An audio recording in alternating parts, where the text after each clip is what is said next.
The assumption that there was a water problem at the emergence of life, that the Hadean Ocean was simply too wet and salty for life to have emerged in it, is here subjected to geological and experimental reality checks. The warm little pond that would take the place of the submarine alkaline vent theory, as recently extolled in the journal Nature, flies in the face of decades of geological, microbiological, and evolutionary research and reasoning. To the present author, the evidence refuting the warm little pond scheme is overwhelming given the facts that 1. The early Earth was a water world. 2. Its all-enveloping ocean was never less than 4 kilometers deep. 3.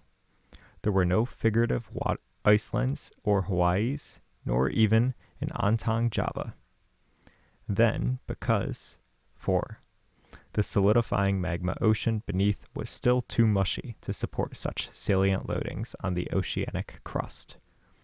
In place of the supposed warm little pond, we offer a well-protected mineral mound precipitated at a submarine alkaline vent as life's womb. In place of lipid membranes, we suggest peptides. We replace poisonous cyanide with ammonium and hydrazine. Instead of deleterious radiation, we have the appropriate life-giving redox and pH disequilibria.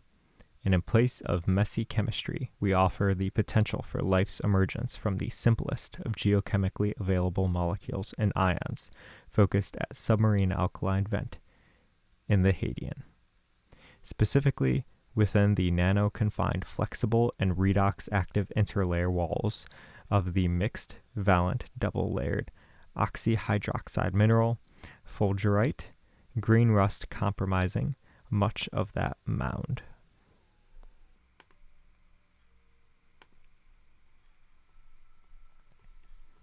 Introduction. The recently revived case for a prebiotic soup in a wet, dry, warm little pond as life's womb is, according to a recent article in Nature, driven by skepticism about Russell's alkaline vent hypothesis, as it supposedly lacks experimental support, and moreover, that the evidence does not exist.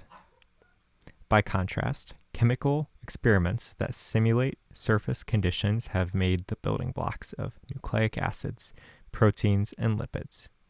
Further, the warm little pond offers a solution to a long-recognized paradox that although water is essential for life, it is also destructive to life's core components. The further charges veraciously stated are 1. The prebiotic molecules wouldn't survive long in those alkaline vent conditions. 2. That the formation of these protopeptides is not very compatible with hydrothermal vents. And 3. None of that synthesis exists in that deep-sea hydrothermal vent hypothesis. It just simply hasn't been done, and possibly because it can't be done, says Catling. And 4. On top of it all, Sutherland opines, you can say with some degree of confidence, we need to be on the surface. We can't be deep in the ocean or 10 kilometers down in the crust. Then we need phosphate. We need iron. A lot of those things are very easily delivered by iron-nickel meteorites. And once RNA, proteins, and so forth have formed, evolution would have taken over and enabled proto-organisms to find new ways to make these molecules and thus sustain themselves. In 2017, Sutherland officiated at the Submarine Alkaline Vent Theory Requiem in Nature Reviews chemistry paper declaring a requirement for ultraviolet irradiation to generate hydrated electrons would rule out deep-sea environments. This, along with strong bioenergetic and structural arguments, suggest that the idea that life originated at vents should, like the vents themselves, remain in the deep bosom of the ocean buried. It appears that the make room in the trend-setting journals for what was assumed by many to be dead duck required the peremptory demise of AVT. For example, from these imputations, we read experimental support is growing for the idea that life started in small bodies of water on land. Furthermore, the case for the pond has even earned Catling's blessing. There's a lot of work that has been done in the last 15 years which would support surface lakes and puddles, which are highly promising. Are they? Here, we first argue that the boot is on the other foot, that an ultraviolet UV-energized, wet-dry cycling pond, the alternative Hadean open womb proposed for life's origin, is a reductionist fantasy dreamt up in the absence of geologic and thermodynamic consideration. Hence, as the self-referencing pond argument makes its parochial rounds, it never finds a home in the biological literature. We will call a variety of witnesses to speak against this origins of life pretender, and further caution the little pondists of statistical understanding of thermodynamics, the second law included, known since Boltzmann revealed it to us back in the 1870s, is fundamental to all dissipative structures in the universe, and that ignorance of this law is no excuse for endlessly propounding origin scenarios that flatly violate it. We then expose this false requiem being played for the submarine alkaline vent theory for life's emergence for what it is, before playing our own overture to the emergent life. Evaporating pond theory of life's origin. David Deamer has long championed subaerial volcanic hot springs exalting into shallow ponds, subject to evaporation as the birthplace of life. These wet-dry cycles are everywhere, says Deamer. It is as simple as rainwater evaporating on wet rocks. Deamer has conducted several experiments in modern volcanic hot springs to test his ideas. In 2018, his team showed that vesicles could form in hot spring water and even enclose nucleic acids, which Marshall reports would not form in seawater. Previously, Deamer and his team in 2008 had mixed nucleotides and lipids with water and then put them through wet, dry cycles. When the lipids formed in layers, the nucleotides linked up into RNA-like chains, a reaction that would not happen in water unaided. A follow-up study found that when the resulting vesicles were dried, nucleotides linked up to form RNA-like strands. They conclude wet-dry cycles on the edge of the pools would have driven the formation of copying of nucleic acids such as RNA. An alternative chemoosmotic energy develops in the supposed conditions, though. In contrast to the AVT, as well as life itself, the gradient is the reverse of the prototypical proton motive force.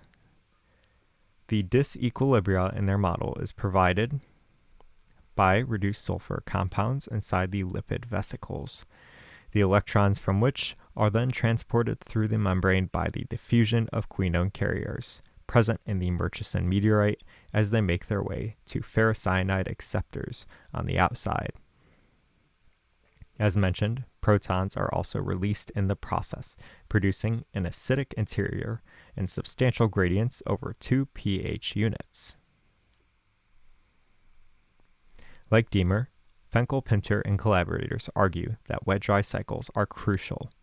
Dry conditions, she says, provided an opportunity for chain molecules such as proteins and RNA to form, but simply making RNA and other molecules is not life. A self-sustaining dynamic system has to form. Frenkel Pinter suggests that water's destructiveness could have helped to drive such a system. Just as prey animals evolved to run faster or secrete toxins to survive predators, the first biological molecules might have evolved to cope with water's chemical attacks, and even to harness the reactivity for good. Moreover, the open ocean is unviable, says Frenkel Pinter, because there's no way for chemicals to become concentrated. That's really a problem, agrees Bonfio. The idea is that with each cycle of wetting, the weaker molecules, or those that could not protect themselves by binding to others, were destroyed. Bonfillo and her team demonstrated this in a study this year in which they attempted to convert simple fatty acids into more complex lipids, resembling those found in modern cell membranes. The researchers created a mixture of lipids and found that the simple ones were destroyed by water, while the larger and more complex ones accumulated. At some point, you would have enough of these lipids for them to form membranes, she said. In other words, there might be a Goldilocks amount of water.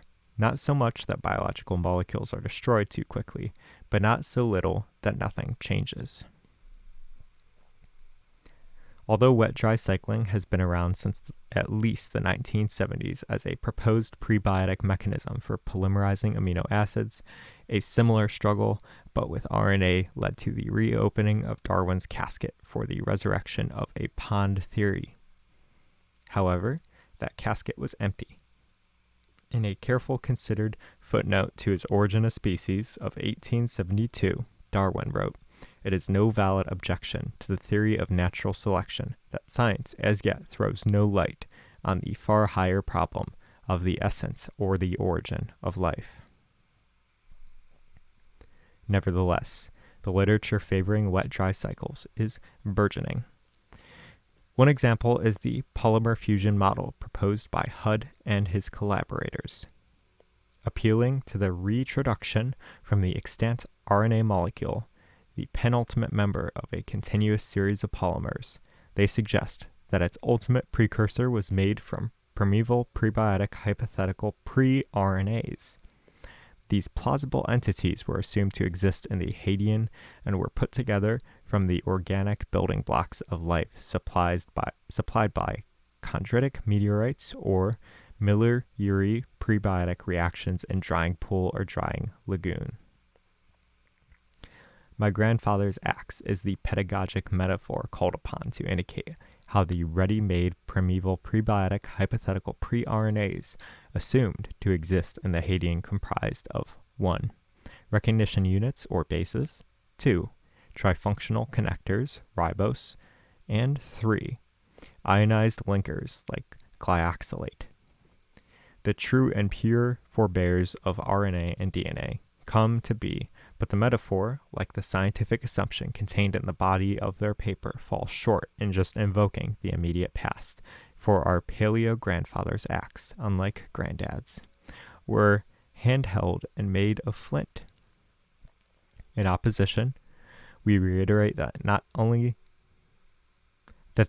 way to produce biotic monomers and polymers is to start with the simplest of molecules or ions indisputably present on the Earth and the early Earth: CO2, H2O, methane, HPO4, 3-, N2, NO, NH3, iron, nickel, cobalt, zinc, manganese, magnesium, MO, sodium, potassium, and reduced sulfur.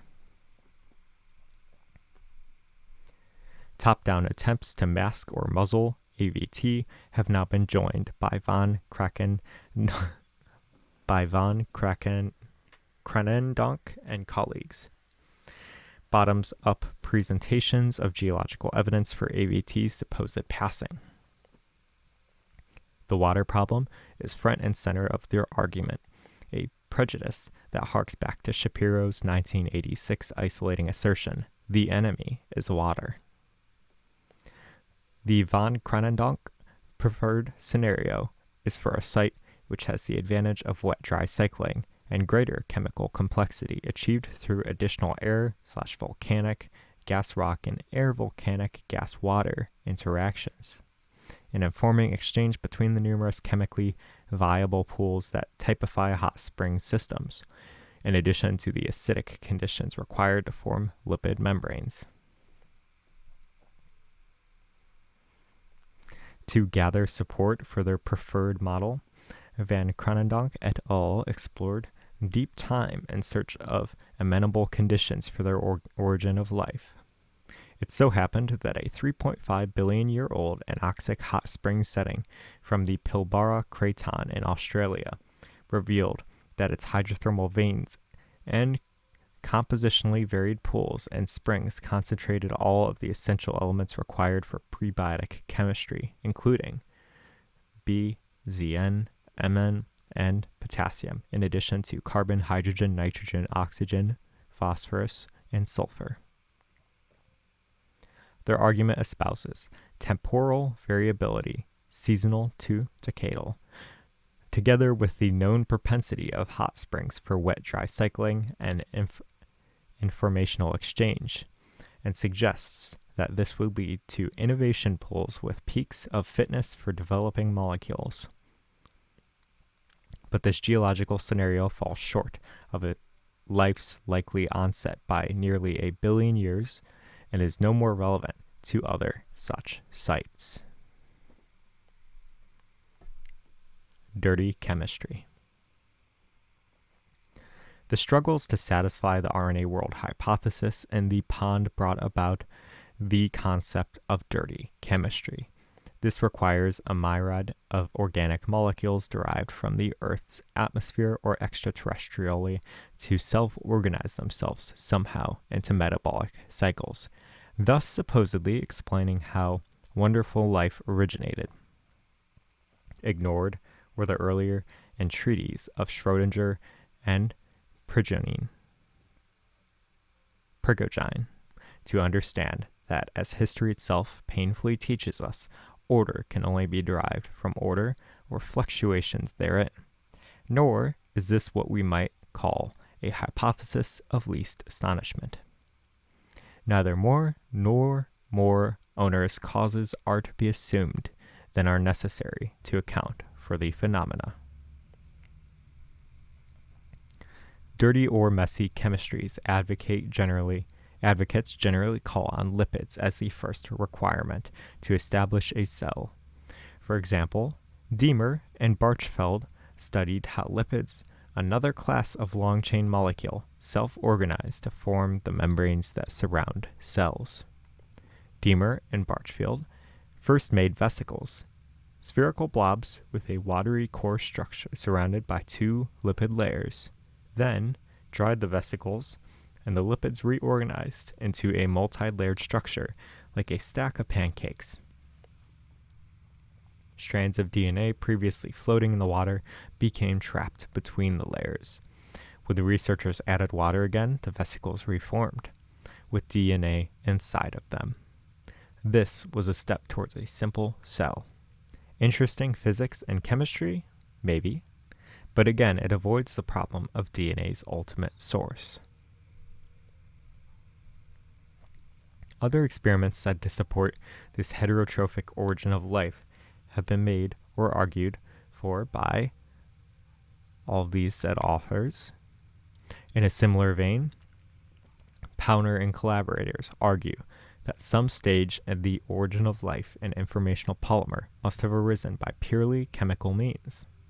Their publication was particularly impactful, having concluded, findings suggest that the prebiotic synthesis of activated pyrimidine nucleotides should be viewed as predisposed.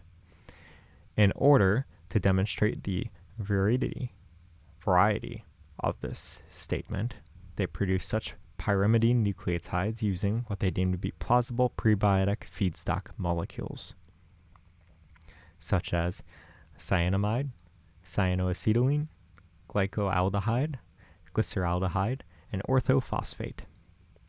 These authors back up the statement with the remark that the conditions of the synthesis are consistent with potentially early Earth geochemical models. From the cyanamide, cyanoacetylene, glycoaldehyde, glyceraldehyde, orthophosphate, they went on to generate arabinose, aminoxazoline, and anhydronucleoside, supposed way stations to the pyrimidine ribonucleotides needed for RNA synthesis. They further remark, for prebiotic reaction sequences, our results highlight the importance of the working with mixed chemical systems in which reactants for a particular reaction step could also control other steps.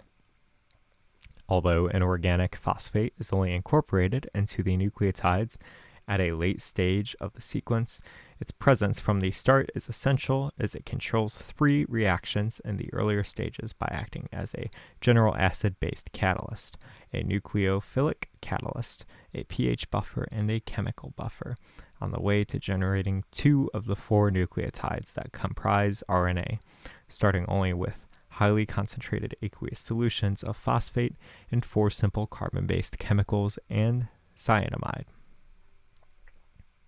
Crucial steps required UV radiation. Thus, they conclude that such reactions could not take place in deep ocean. Only in small pools or streams exposed to sunlight, where chemicals could be concentrated. Do note here that Dr. Morgan Schaller says that the penetration of UV into water layers is represented on a logarithmic decline. So, UV penetration is very much superficial at its most effective. What reactions could these be, we ask? Well, UV radiation is normally brought to bear as a photolysis mechanism that favors the selection of most UV-resistant biopolymers. Though quite how such substrates are produced in the necessarily exponentially rising concentrations that would be required for such an origin of life is not considered. UV has also been heralded as an energy source to free up an electron from a tricyanocuprate, though again, exactly how the latter is produced in sufficient quantities or at all is also not demonstrated.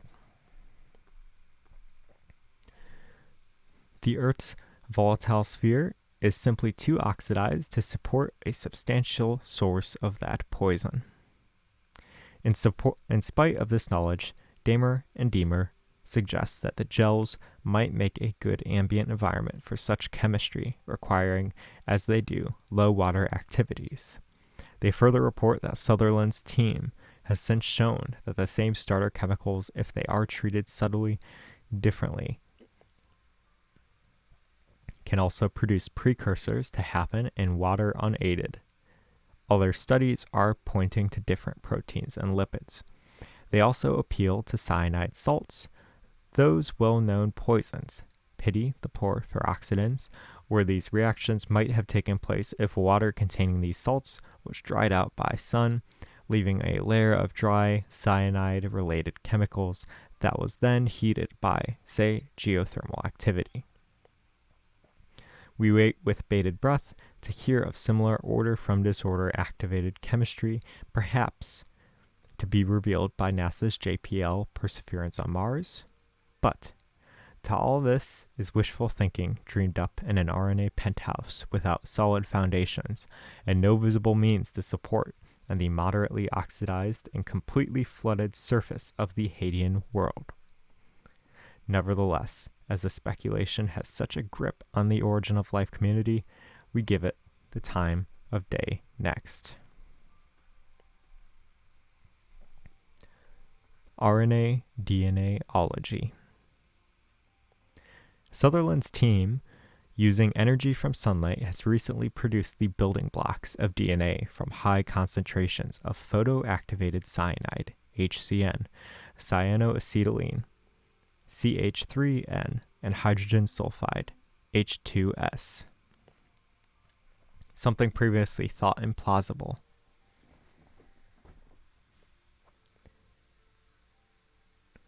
Again, no geological activities for such a soup have ever been mustered. Other suggestions along the same lines call upon prebiotically plausible acrolein and 2-aminoxazole, which furnish ribo 3,5-P with excellent ribo selectivity through a combination of kinetic and thermodynamic control. In a commentary on their paper, Bonfillo and Mansi also inductively conclude that in the supposed absence of a historical record, the early Earth's store of electrons required for life resided not in the minerals comprising the Earth per se, but in a chemical deposit of NADH. Bonfillo and Mansi also relieve origin of life theory from the requirement of early production of the rather complex FMN flavin mononucleotide, suggesting that it was too present in the pond or the pool. However, they remarked modestly that they could not be satisfied with their model until they had demonstrated the ubiquinone, CoQ10, a highly hydrophobic molecule, could dissolve in the lipid membrane, which it duly did. This was exciting for Bonfillo and Mansi because in biology too, the electrons donated from NADH to iron sulfur peptides are further transferred to ubiquinone, which is somewhat similar to how electrons pass from NADH to complex 1 and then to ubiquinone. Moreover, Bonfillo and Mansi suggest that the said electrons were drawn to an even better oxidant than the absent oxygen, viz. Hydrogen peroxide, which they say makes sense. Added to these fortuitous circumstances, according to the same authors, NADH was not the only nucleotide present at the time, because as it is generally accepted that RNA and nucleotides were crucial for the origins of life, there must have been a store of them too. They conclude, the use of electron carriers that fit within the RNA world hypothesis is attractive. Bonfillo et al. Also suggest that UV radiation derives the synthesis of iron-sulfur clusters, which are crucial to many proteins. We are told these iron-sulfur clusters would break apart if they were exposed to water, but they are found to be more stable in the clusters where surrounded by simple peptides 3 to 12 amino acids long. Furthermore, peptides were also apparently to be had, though their source is less clear. However, apparently there was an abundance of lipids available or generated to order, all of the same length and chirality to provide the first bag for the first cytoplasm.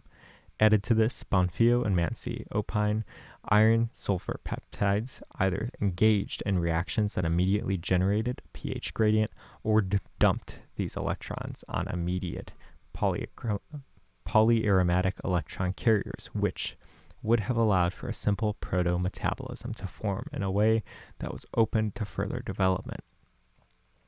This is the messy chemistry idea writ large, and we reiterate our complaint that a plausible prebiotic source of these so-called activated highly reduced monomers, some of them extremely complex, has not been established, and, to our minds, never existed on the early Earth.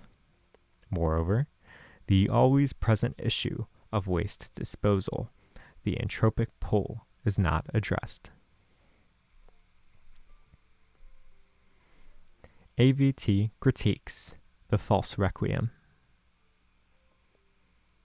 Here, we counterface all the arguments made in the recent papers from the very well-funded and promoted groups militantly opposed to the AVT.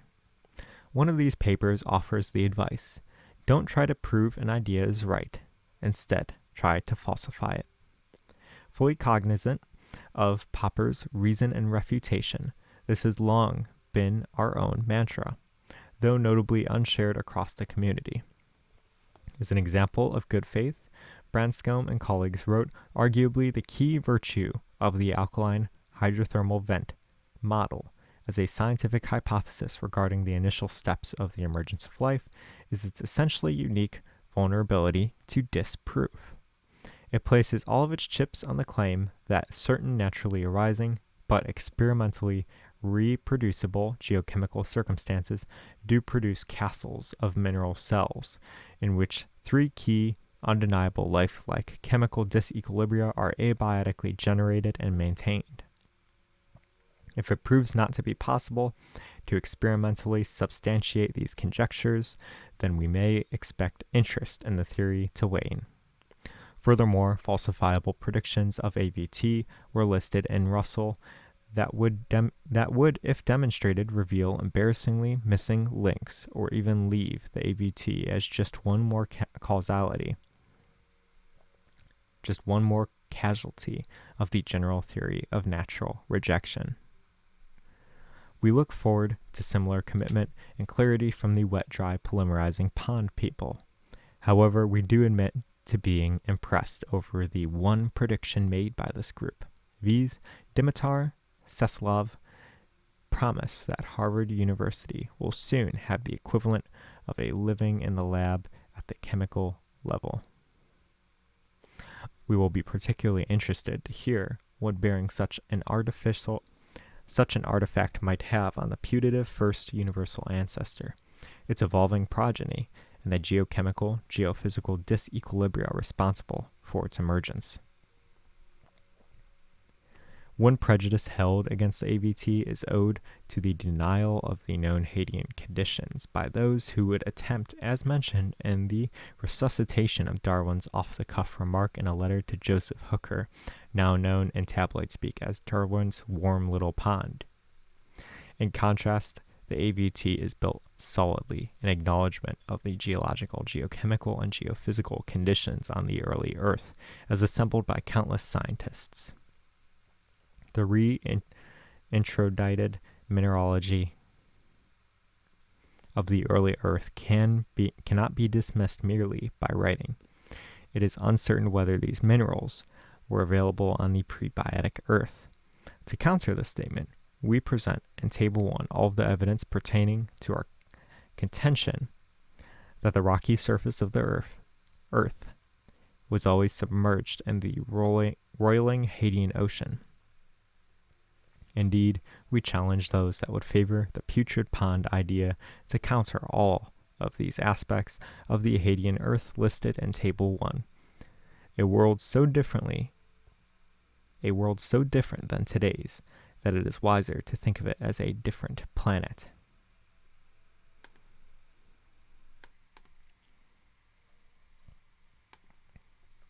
Foremost amongst Dahmer and Diemer's various objections to submarine alkaline hot springs also depends on the so-called water problem. For example, they argue that, as a general rule, the much higher concentrations of ionic solutes composing seawater inhibit self-assembly of membranous structures and encapsulation of polymers. Furthermore, that the water activity within a submerged mineral cavity will be at equilibrium with the surrounding ocean bulk. This presents a significant thermodynamic hurdle because in aqueous solutions, condensation reactions leading to polymer synthesis would require chemically activated monomers, such as the nucleoside triphosphates that drive biological metabolism, or the imidazole esters of mononucleotides used in the laboratory. They continue, a plausible prebiotic source of activated monomers has not been established experimentally. However, as long been known, there is no reaction driving free energy in a single phosphate reactant bond. The free energy is in the displacement from equilibrium of the pyrophosphate-phosphate ratio. Still, Dahmer and Diemer go on. Due to the aforementioned water problem, should any catasonolytic polymer, let alone one so complex as a primitive ATP synthase, be formed by chance in a vent environment without the constant repair and resynthesis by the enzymes of biology, it would soon be disassembled by hydrolytic decomposition. They add cycling of systems of polymers that can drive molecular evolution along the path to cellular life is not available in continuously immersed environments. Moreover, such sites are comprised because of the uniform, dilute nature of the ocean reservoir and its limited capacity to concentrate either the simple organic compounds or the trace elements required for prebiotic chemistry. Dahmer and Diemer's complaints are echoed, as we have noted, by Frankel, Pinter, and Bonfillo, and have also been reiterated by Vucin. Van Krakendalk et al. Take up the same cry, calling upon Molkedejanian et al., Hood et al., Ross and Diemer, and Deemer et al. For support when they write, oceans are also considered unlikely sites for origins of life due to their limited capacity for complexity, the high salt and total divalent cation concentrations that inhibit lipid membrane assembly and protocell formation, and because organic polymer formation requires condensation reactions at sites where wet-dry cycling can take place. However, this lipid argument has no phylogenetic support nor any bearing on the submarine alkaline vent theory. In AVT, the first membranes comprise, for example, multi-layered enantiomeric 16-mer residue, such as ala, glue, lys, amyloid, beta, sheet peptides. Moreover, ser, glyce, ala, glyce, gly, lys. Moreover, ser, gly, ala, gly, lys, thur, alpha sheets that we also favor are much more functional, even as informational molecules. These peptides can also act as alpha helix P loops. Therefore, the Dahmer-Deamer complaint regarding the supposed problem of encapsulation does not apply to peptide membranes, which are known to precipitate in such environments. Surely, the assertion that condensation reactions or catalysis in general cannot take place in water could be read to assume life's wet cells are also unviable. The nanochemistry and nanotechnology literature appears to have passed these complaints by. In AVT's defense, redox catalysts and polymerization can be promoted within nanometer-sized pores and interlayers, such as to be found in layered double hydroxides, including fulgurite, silica films, amyloid, and peptide nests. Moreover, it should be recalled that the AVT is the only theory which proposes a viable and explicit mechanism for the generation of out-of-equilibrium pyrophosphates, as we will address in the next section. Dahmer and Deamer exclaim that the experimental evidence and thermodynamic models of the vent hypothesis have recently been challenged, and that these critiques should also be addressed. This seems particularly egregious. The facts are that Jackson's criticism have already been thoroughly rebutted by Lane. The explanation for how life left the vent environment was previously detailed in Russell and Hall, and the Ross criticism have been exhaustively excoriated by Branscombe and Russell without rejoinder. Wasserschauser's challenges apply to the pond theories more than they do the AVT, and we deal with them in their own right in the next section. But first, we can report on their reasonable challenge that one such test for the vent scenario is that carbon dioxide can be reduced to simple organic solutes, such as formic acid, in an environment.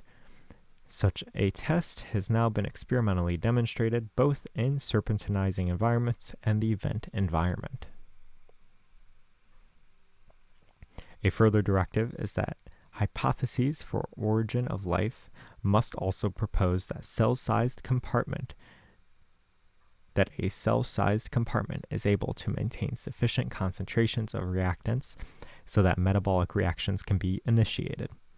This challenge has also been met theoretically, as with recognition that surface area available for catalytic processes exceed that of solid crystals by order of magnitude, and in experiments that show the product exceeds that to be expected of the mere surface of green rust fulgurite products that include ammonium, amino acids, and perhaps hydrazine. While it is admitted by Dahmer and Deamer that the Hadean Earth did not have continents, that they do argue that it was likely to have volcanoes similar to those from the same era still visible on Mars. Volcanoes, yes, tens of thousands of them probably, but given the mushy state of the mantle, and ergo its limited load-bearing capacity, the salience of plume-related large igneous provinces, and the tumultuous weather of the era. Then the idea of Hadean volcanoes hosting freshwater ponds is, in Wasserschauser's terminology, a pre-falsified theory, one that falls stillborn off the press. Further, the view that concentrating potential of reactants, such as amphibilic compounds, in such a pond adds significant free energy to a system that can be used to drive condensation reaction, flies in the face of how entropy is reduced in general, let alone how these putative reactants would be produced in the exponentially increasing concentrations required by life's procreation and evolution. It seems to have escaped our critiques that the AVT is not an origin story, but a theory of emergence, of a unique dissipative structure, because organismic wholes cannot be built piecemeal from molecular parts, and the whole provides rules and contexts in which parts emerge and acquire functional significance. The RNA world's opposition to the AVT is still argued despite the several cognate refutations of the RNA world by and repudiations of soup theory. These objections to the wet-dry RNA pond models have been comprehensively ignored and remain to be answered. It seems that there is more to be had by challenging the counter theory, the AVT, rather than facing up to the proverbial mote in the eye.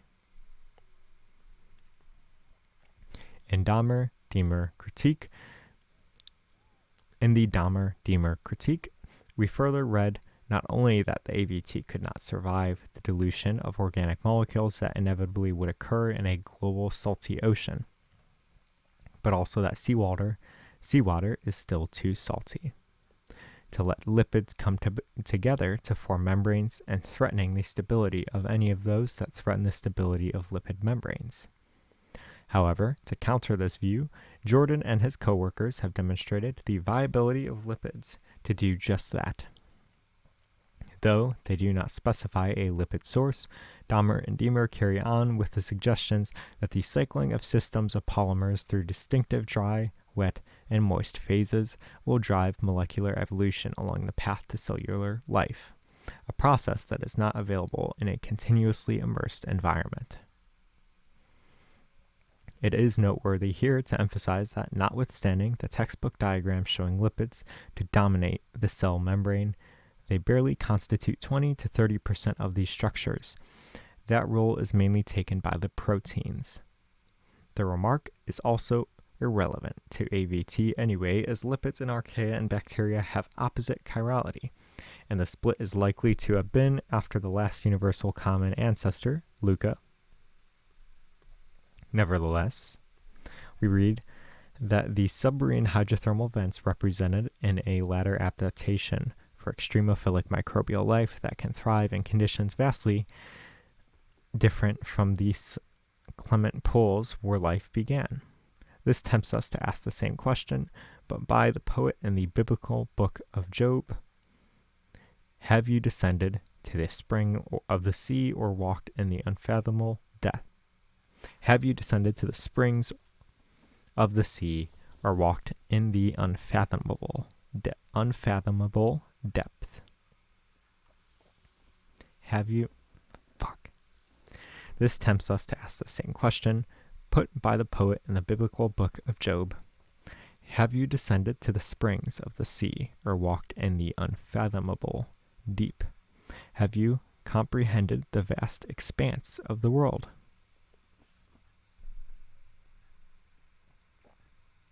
Wasserschauser's probe. In contrast to the rather loose criticisms of the Little Pond people, Wasserschauser's are quite precise. For example, he writes the ingenious iron-sulfur membrane theory postulates an open cell structure within a precipitated mound of iron sulfide at the bottom. of a primitive ocean, but then charges that the microphotograph used to demonstrate such structures was in reality an artifact of freeze drying. This is as maybe, but more recent experiments that also consider green rust precipitation belie this charge. A further criticism that concerning the supposed instabilities in hydrothermal mound is grounded in the assumption that any organic polymers produced there are unstable. Yes, they would be if they weren't for the fact that water activities would be so low in the nano-confined spaces in fulgurite, green, rust, and within subsequent peptide nests as to possibly promote condensation reactions, while there would still be water enough for necessary hydrolyses to proceed in the same environment.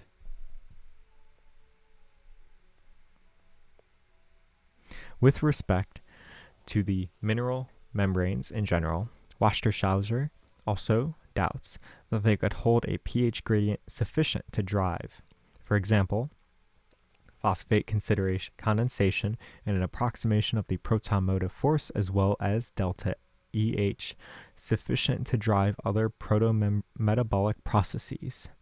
Our expectation was that orthophosphate driven into green rust interlayers would, as in pyrophosphatase, condense into pyrophosphate in the conditions obtaining at the alkaline vent. To the former challenge, King-Pugh, Wang, and co-workers have recently demonstrated just such a condensation of ortho to pyrophosphate in a microfluidic device driven by delta pH of 3.6. Nevertheless, we readily admit that other biology-like condensations await further experimental testing of Hadean conditions, which are more directed to the RNA world proponent, and, anyway, are dealt with in the same detail below. However, still missing from Wasserschauser's diatribe is a status report on his own pyrite hypotheses for the origin of life. The pond in the hellish Hadean.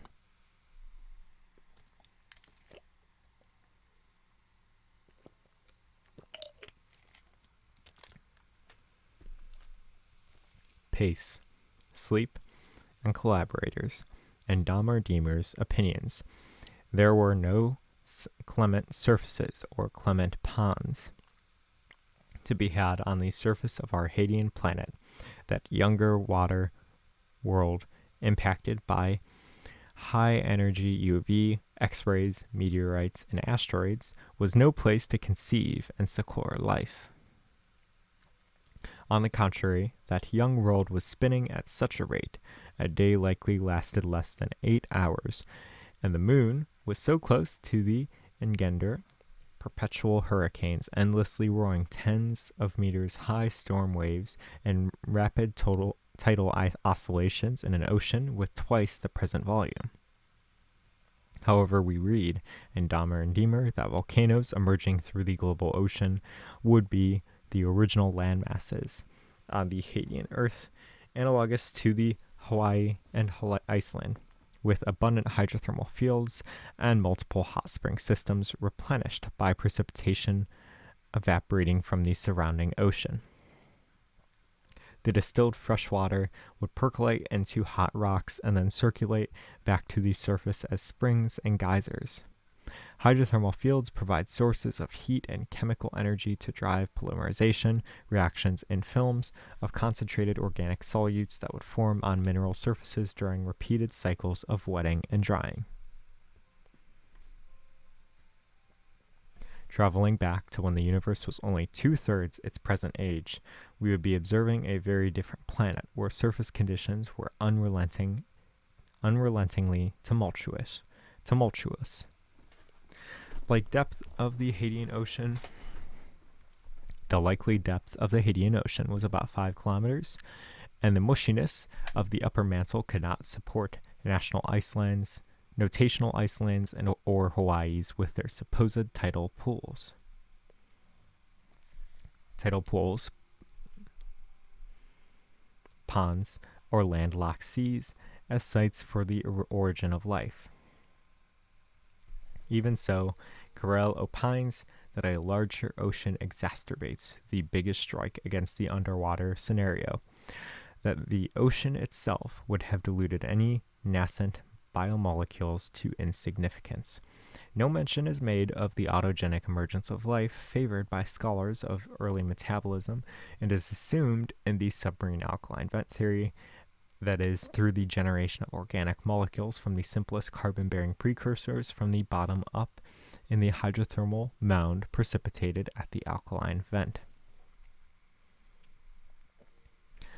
That the Earth's atmosphere has been mildly oxidized and oxidizing over the last 4.4 billion years is because the redox state of carbon in the quartz feldspar magnetite buffered hot upper mantle is carbonate. This seems surprising, given that the Earth is largely an amalgam of metal-bearing chondrites, many of them carbonaceous. The reasoning goes that the olivine-rich mantle is subjected to pressures beyond roughly 21 gigapascals in the lower mantle. It tends to metamorphose into perovskite, a mineral that requires 3+ valence metal, normally aluminium. However, as the concentration of aluminum in the mantle are too low to meet the entire need, iron in the olivine disproportionates, with iron 3 deputizing for the lacking aluminium, while the native iron tends to gravitate to the core, iron 0. The result is a relatively oxidized, volatile sphere comprising carbon dioxide greater than water, greater than N2. Retreat to Mars.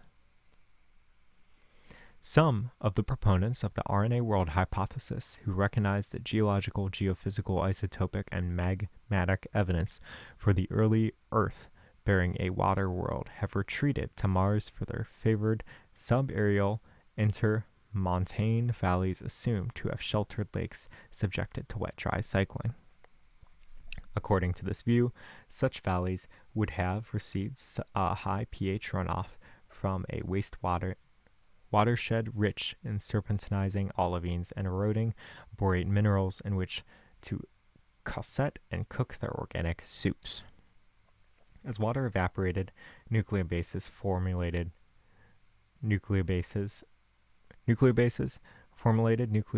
and formulated carbohydrates, including formulated ribose, can form. We are then assured well-known chemistry transforms these structures into nucleosides, nucleotides, and partially formulated oligomeric RNA. Life that so emerged there was then distributed through a local panspermia to the otherwise deserted oceans of the early Earth. To our mind, this is the one speculative example here where water would have been the enemy. This whole idea of panspermia as an explanation for the origin of life on Earth was first given credence by no less than Hermann von Helmholtz in 1871, a suggestion provoking this scolding in absentia from Karl Marx in 1875. Helmholtz disseminated the absurd doctrine that germs of terrestrial life fall ready-made from the moon, that they were brought down here by aerolites. I detest the kind of explanation which solves the problem by consigning it to some other locality. Experimental results pertinent to the AVT.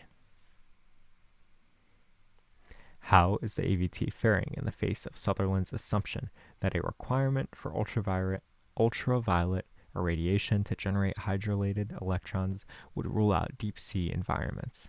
He continues, this, along with strong bioenergetic and structural arguments, suggests the idea that life originated at vents should, like the vents themselves, remain in the deep bosom of the ocean buried. We disposed of this fallacy in Section 2 and subjected it to the thermodynamic interrogation in Section 7. In Table 2, we list experiments that have been applied to the AVT and their various outcomes since its first airing. The AVT was not a passing whim to appear fully formed as a pond. did in one of Darwin's unguarded musings in his letter to Hooker. It is its own testing from its accidental conception through a 30-year period of gestation, beginning with employment in the chemical industry, although the actual form it took on its delivery in 1989 could not have been guessed. The basis of submarine AVT is that the environment can support the continuous synthesis of large populations of monomers, encapsulating them in compartments, which permit the formulation of polymers of catalytic length.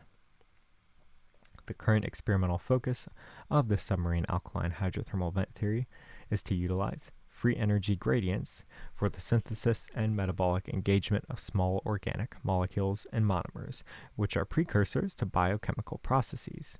Further, the necessary disposal of waste is taken care of by direct hydrothermal expulsion in the ocean. So, what are the AVT's successes? To reiterate Russell, the AHV theory did effectively predict the presence of an off-ridge alkaline vent in the present oceans, a prognosis met by the discovery of the Lost City submarine alkaline vents in 2000.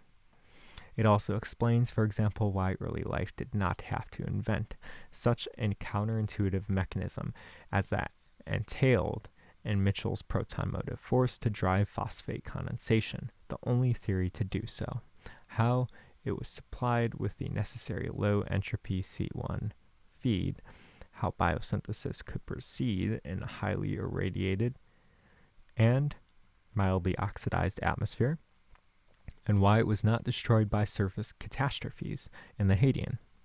Since then, the microfluidics experiments of Hudson et al. Have demonstrated the reduction of CO2 to formate in a pH gradient, a key prediction of AVT. However, the natural proton motive force does not appear to have been the driver, and such a demonstration remains to be realized. We summarize other experimental results to be expected of the AVT in Table 2.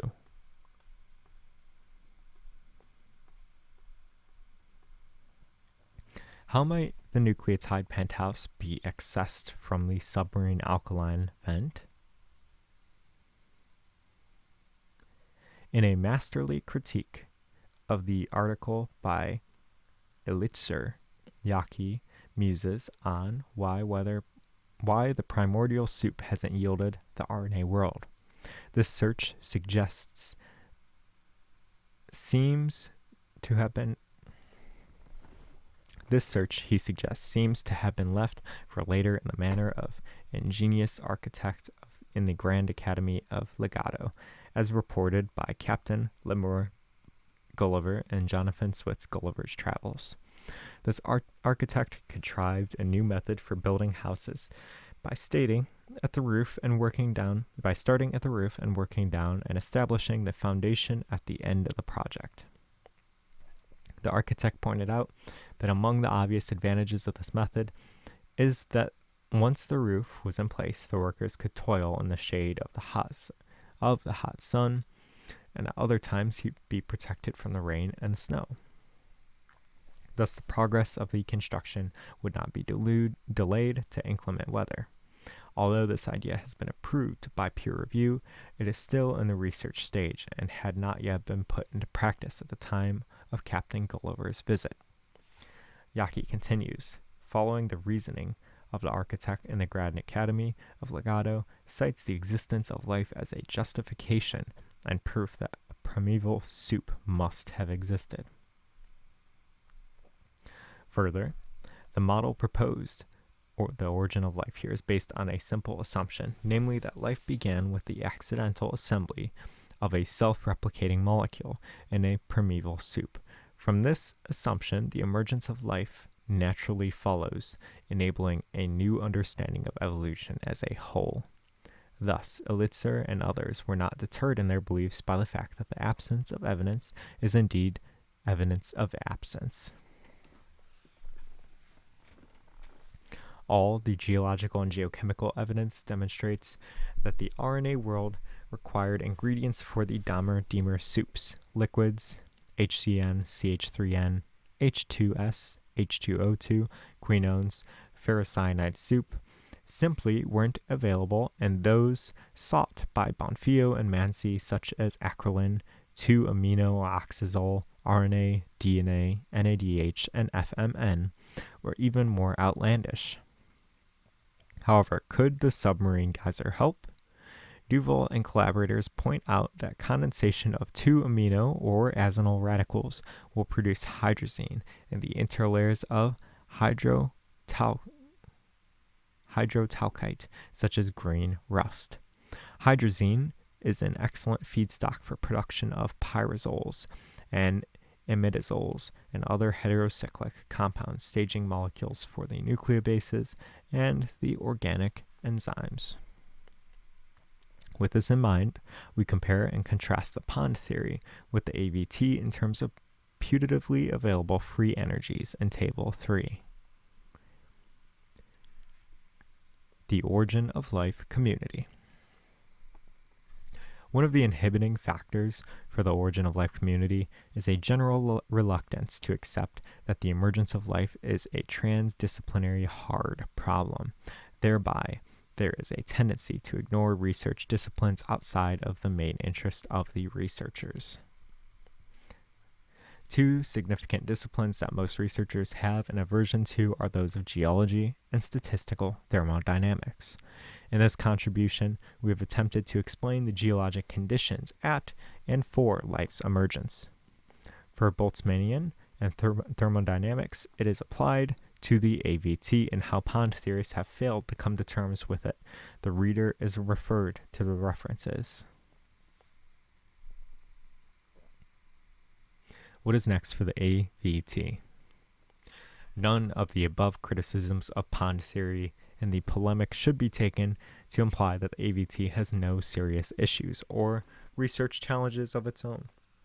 First amongst these is whether partially sulfurized green rust fulgurite was literally the first seed of life, exploited by the local disequilibria as a makeshift protocell to enable their dissipation.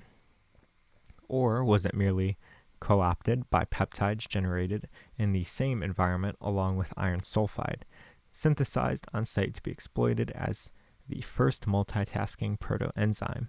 Or, of course, was it involved at all? Either way, many of the research challenges for the hypothesized roles of fulgurite, dosed with various trace elements and anions, are similar. Such research addressing the submarine acid V alkaline malleols for the further employment of tried and tested microfluidic and nanocrystallographic techniques.